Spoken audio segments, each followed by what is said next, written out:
Welcome to Rate the Audit, where we examine police conduct, break down legal encounters, defend individual rights, and promote accountability. Today's episode features autistic audits, so be sure to support his channel using the link in the description. In this case, Autistic Audits visits the BBC building to film from a public area when officers arrive after claiming he resembles someone from an earlier briefing. Despite conducting no clear investigation and failing to explain a lawful basis for their actions, they repeatedly demand his details before eventually arresting him. Refusing to let the matter end there, Autistic Audits works with Hank solicitors, challenges the incident in court, and secures a successful legal outcome. How are you doing? You alright? Yeah, I'm not too bad. What are you up to? Can I ask you why you're engaged in me? Stop there a minute. Why? I'm just trying to identify who you are because you've got your face covered and you've... What's your name, please, sir? I don't have to give you my name. Okay, well, at this moment in time, we believe that you might well be wanted. Okay. Well, we'll cross that bridge in a minute once we've confirmed it. So that's why we need to identify who you are. It's all right. We'll do it another way. Just bear with us a second. Can you start with your first name, please, sir? I don't believe I have to provide your name. Okay. Well, I believe that you're wanted, right? Okay. Just by your description alone, right? So I believe that you're wanted off a briefing that I've received today, right? So we can do it one or two ways. Wanted for what? Well, wanted for an offence. What offence? Well, wanted for an offence of harassment, actually. So I need to check you out in order to see A, if it is you, or B, if it isn't you, right? And if it isn't you, I'll bid you good day and off you go. From the very beginning, the officer's approach raises serious concerns. He claims the auditor resembles someone mentioned during a morning briefing, yet provides no clear description, identifies no specific offense, and offers no objective reason for demanding personal details. Rather than relying on established facts, the interaction appears driven by assumption. When the auditor lawfully declines to provide his name, the officer responds by saying, "If it's not you, I'll let you go." That statement highlights the central issue, suggesting the auditor must first prove his identity before being free to leave. Under UK law, however, police powers are expected to rest on clear, reasonable grounds, not broad briefings or unsupported suspicion. : So if we start with your first name, or are we going to have to get a fingerprint scanner down here and find out who you are, or take you down to custody to try and identify you because you refuse to give me details? I haven't committed an offence. Okay, so if you haven't committed any offences, can I start with your first name, please, sir? I don't need to give you my first name. Okay, well, I believe you to be Christopher Green, and I'm detaining you currently. I am not Christopher Green. Right, okay, well, that's fine, that's fine, but you're currently being detained up until the point that I can establish who you are. You're refusing to give me some details, so I need to establish who you are. Please ask you to identify yourself? Yeah, I'm PC 17768 Neil Williams. And you, please? Sergeant 15563. Thank you. Right, Which okay, station? So we make Western it nice and easy for us and start giving just the first name, please? Can I ask you which station you're from? Yeah, I work at Withenshaw Police Station, work part of the X Department and part of the Transport Unit for Great Manchester Police. Thank you. Okay? Yep. So we're going to start with your name then, please.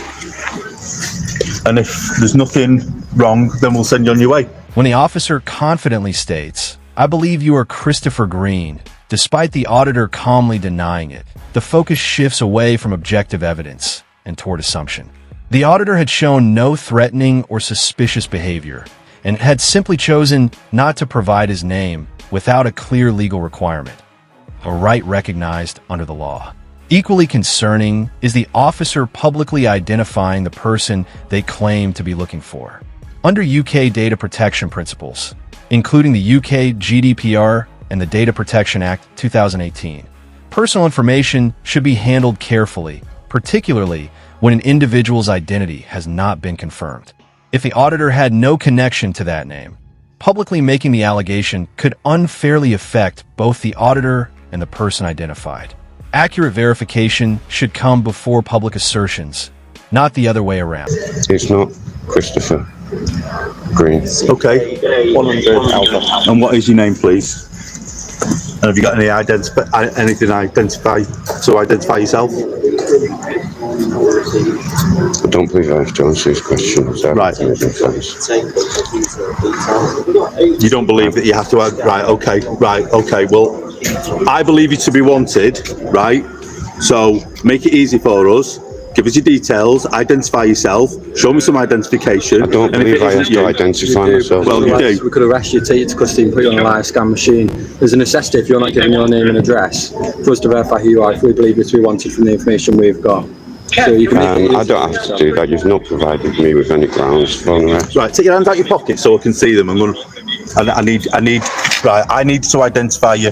I'm trying to make it easy for you here, sir. So what I want, I'm not in any threat to you. No, not at all. No, I'm not. You had your hands in your pockets, and I don't know who you... Even after stopping the auditor in public, the officer still fails to identify a specific offense or present clear evidence to justify the detention, relying instead on a broad claim that he resembles someone else.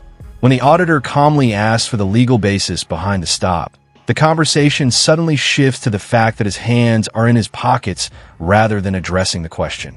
That change in focus avoids the central issue instead of explaining the legal authority for the detention. The officer then repeats that he does not know who the auditor is, reinforcing the impression that uncertainty about a person's identity, rather than clear evidence of unlawful conduct, has become the driving factor behind the encounter. Under UK policing standards, decisions that restrict someone's freedom are expected to rest on objective and lawful grounds, not unanswered questions about who they might be. Up until the point that you identify yourself, make it easy for us, and if it isn't you, and I can establish who you are, and I can clearly identify you, then I'll send you on your way, right? Okay. But by you being obstructive at the moment... I'm not being obstructive. Well, you are, because you're refusing to provide us some details. No, because I don't believe lawfully that I have to give you those details because I haven't committed any offence of harassment. I'm sorry. Right, okay. Well, I believe you to be wanted, so I want you to, I need you to identify yourself in order for me to make those inquiries, and once I make those inquiries and find out that you are either wanted or you're free to go, I will then send you on your way. Okay? Oh, no, excuse me, I'm speaking. You've asked me whether I'm Christopher Green, and I've said I'm not Christopher Green. Right, and all I'll say to you is, identify yourself, because stop giving me orders. I'm the police here. Speak to me respectfully. I have done, I've tried. Speak to me respectfully. What I'll say to you is, you're not going anywhere up until the point that I can clearly identify you, okay? Right, but please continue. There you go. To speak to me respectfully. Okay, so what's your name, please? To speak to you, always respectfully. Throughout the encounter, the auditor remains calm and consistently explains that he has not committed an offense and is under no clear legal obligation to provide identification. Rather than addressing those points directly, the officer responds by raising his voice and insisting, No, I'm the police here, as though authority alone settles the issue. The reaction shifts the exchange away from a reasoned discussion of the legal basis for the stop and creates unnecessary tension. Instead of providing a clear explanation for the officer's actions, the emphasis turns to asserting authority through tone and presence, making the interaction feel more confrontational than constructive. I'm not giving you my name. Right, have you got any ID on you? I'm not. I don't have to do this. The problem is, we suspect you of an offence. Why do you believe that you don't have to do this? Because I don't believe I've committed a criminal offence. Right, okay. Well, then make it easy for me, sir, right? I don't have to make anything easy for you. Yeah, you do, unfortunately. No, I don't. Why are you being so obstructive? If you're not committed any offence, we can check your details. Then I don't have to discuss anything with you. Why are you trying to avoid it? I'm not trying to avoid anything. Because it's going to be a long process for you if we have to take you to custody and put you on one of them live scan machines to find out who you are. Well, so it sounds straightforward. If you just give us your details, we can check if you want to not. If you're not, absolutely fine, which is what you're saying. That's not what I'm saying. I'm saying I'm not Christopher Green, and I'm saying I'm not committed offensive harassment. Who are you then? I've just told you I don't believe that I have to give you that information. The auditor is not being uncooperative. He calmly explains that he is under no clear legal obligation to provide personal details without lawful grounds, exercising a right available under the law. Rather than acknowledging that position, the officer warns that refusing to comply could lead to a lengthy custody process. That response shifts the focus away from explaining the legal basis for the request and toward the consequences of declining it. The reference to using a live scan device further reinforces the impression that pressure is being used in place of a clear legal justification. Professional policing depends on lawful authority, clear communication, and accountability. In this exchange, the officer's approach only strengthens the auditor's concerns about how the situation is being And handled. if I do, then I can give it to a desk sergeant, or I can give it to a judge. Please, so I can see exactly who you No, are. no. I'm going to let go of your arm now, yeah? Okay. What I don't want you to do is I don't want you to be putting your hands in your pockets, Promise right? you I won't do that. Okay, because I need to be Promise you I won't satisfied do that that. you've not got I'm not something gonna do that can harm me or anyone else. I promise you there's nothing in my Right, okay. pockets that could harm you. It is, isn't it? Boss. Do you want to go and have a look at that picture upstairs? So guys, it looks like I'm going to be arrested here. Could you turn this off? Right, you're under arrest on suspicion of harassment. According to the evidence, unlawfully arrested. I've now passed the case on to HNK, and they are currently considering all of the information before they either accept or reject the case, and I'll let you know what happens there, guys. The arrest became the final and most significant step in a series of questionable decisions.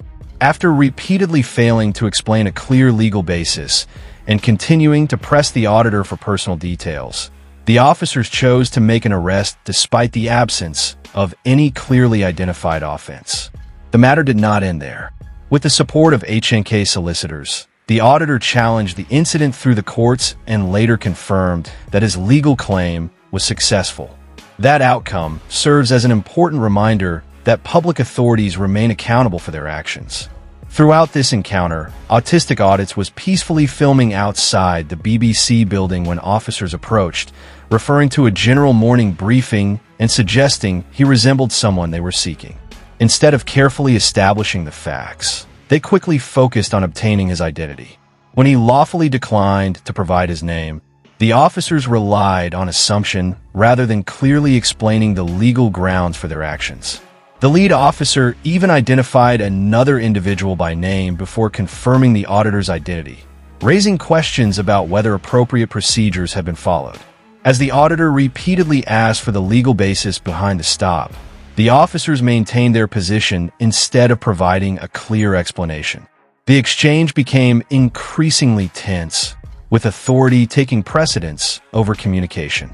A second officer also warned that refusing to cooperate could result in a lengthy custody process, shifting the focus toward the consequences of non-compliance rather than addressing the legal issues being raised. Eventually, the auditor was arrested, but the courts later reached a different conclusion when his legal challenge succeeded. The case stands as a reminder that police powers must always be exercised within the law and supported by clear, objective grounds.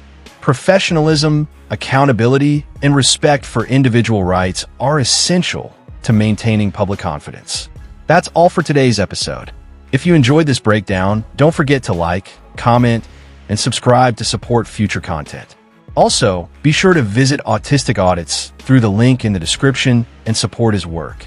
Thanks for watching, and I'll see you in the next episode.